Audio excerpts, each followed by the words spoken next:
ওই দলের পরিচয়টা আজকে জেনে যান কোরআন থেকে। ওয়ালাম্মা রাআল মুমিনুনা আল আহজাব, ওয়ালাম্মা রাআ যখন দেখল, মুমিনুনা মুমিনেরা, আহজাব সৈন্যবাহিনী, যখন মুমিনেরা দেখল একদল সৈন্যবাহিনী, হুইস কারা তারা? মুমিনেরা ইমানের দাবি পূরণের জন্য যখন মাঠে নামলো, তারা দেখে একদল সৈন্যবাহিনী। আল্লাহ রব্বুল আলামিন সূরা বুরুজে জানায় দিলেন, ওয়ামা নাকামু মিনহুম ইল্লা আইয়ুমিনু বিল্লাহিল আজিজিল হামিদ। ইমানদারদের সাথে শত্রুতা করার ওদের এছাড়া আর কোনো কারণ নাই। আল্লাহর প্রতি ইমান আনার অপরাধেই ইমানদারদের সাথে তারা শত্রুতা করে। অর্থাৎ ইমানের দাবি পূরণ করার জন্য তারা যখন মাঠে নামলো, সম্মিলিত সবাই মিলে একজোট হইয়া তাদের বিরুদ্ধে আহজাব সৈন্যবাহিনী হিসেবে ইমানদারদের বিরুদ্ধে তারা দাঁড়ালো। আল্লাহ বলেছেন ইমানদারদের সাথে দুশমনি এ কারণেই করে, যারা আল্লাহর প্রতি ঈমান এনেছে এই কারণেই দুশমনি করে। যারা দুশমনি করে তাদের পরিণতির ব্যাপারে আল্লাহ ওই সূরাতেই জানায় দিলেন, ইন্নাল্লাযীনা ফাতানুল মুমিনিনা ওয়াল মুমিনাতি সুম্মা লাম ইয়াতুবু ফালাহুম আযাবু জাহান্নামা ওয়া লাহুম আযাবুল হারিক। যারা ঈমানদার নারী পুরুষের সাথে দুশমনি করেছে, তাদেরকে কষ্ট দিয়েছে, সুম্মা লাম ইয়াতুবু, তওবা করে নাই, তাদের কাছে মাপ চাই নাই, ফালাহুম আযাবু জাহান্নাম, তাদের আছে জাহান্নাম, ওয়ালাহুম আযাবুল হারিক, যন্ত্রণাদায়ক শাস্তি। কোন দল? আজকে জেনে বাড়িতে যাব। ওয়ালাম্মা রাআল মুমিনুনা আল আহজাব, মুমিনেরা মাঠে নেমেই দেখে সম্মিলিত একদল বাহিনী তাদের বিরোধিতা করছে। ইমানের দাবি পূরণের জন্য মাঠে নামার পর জোট গঠন করে বিরোধিতা করতেছে। ক্বালু, এই দৃশ্য দেখার পর মুমিনেরা তখন বলবে, হাযা মা ওয়াদানাল্লাহু ওয়া রাসূলুহু।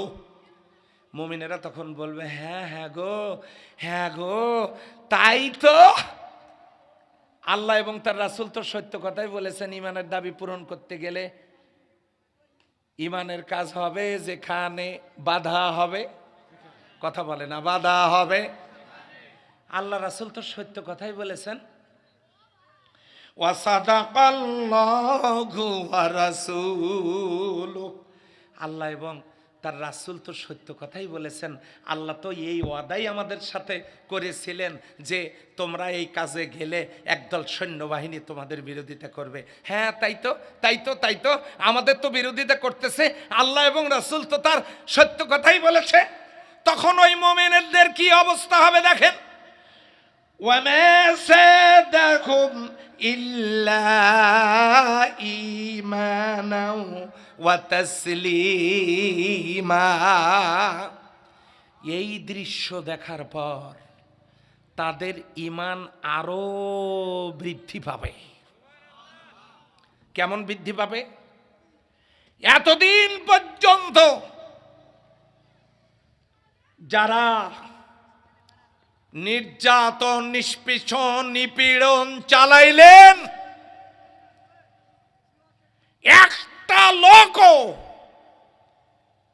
প্রাণ বাঁচানোর জন্য বিদেশে পালিয়ে গেল না। কথা বোঝেন, কথা বোঝেন।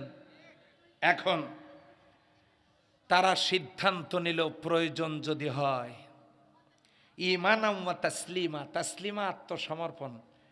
এই দৃশ্য দেখার পর তাদের আত্মসমর্পণ, আনুগত্য, ত্যাগের, স্যাক্রিফাইসের মানসিকতা আরো বেড়ে গেল। বেড়ে যাওয়াটা এমন গেল, পরের আয়াতে দেখেন, মিনাল মুমিনিনা রিজালুন সাদাকু, ওই মুমিনদের মধ্যে কিছু লোক মা আহাদুল্লাহ আলাইহি, আল্লাহর সাথে জীবন দেওয়ার যে ওয়াদা করেছিল, এই ওয়াদা তারা সত্যে পরিণত করলো। প্রয়োজনে ফাঁসির রশি গলায় পড়ল, তাও পাকিস্তানে পালিয়ে গেল না, অথচ তাদেরকে পাকিস্তানের দালাল বলা হয়। ফিরে যা পাকিস্তান বলে নাই মনে হয়, একজনও যায় নাই। আর যারা যে দেশের দালালি করলো তারা সেখানে চলে গেল। কথা ঠিক নয় কি? দেখেন, মিনাল মুমিনিনা রিজালুন সাদাকু মা আহাদু আহাদুল্লাহ আলাইহি, আল্লাহর সাথে যে কৃত ওয়াদা তাদের ছিল। আল্লাহ কুল ইন্না সলাতি ওয়া নুসুকি ওয়া মাহইয়ায়া ওয়া মামাতি লিল্লাহি রাব্বিল আলামিন, আমার নামাজ, আমার কোরবানি, আমার হায়াত, আমার মওত আল্লাহ তোমার জন্য। প্রয়োজন যদি হয় আমি জীবন দিয়ে দিব। যে ওয়াদা আল্লাহর কাছে করেছিল, জীবন দিয়ে তারা তা প্রমাণ করলো।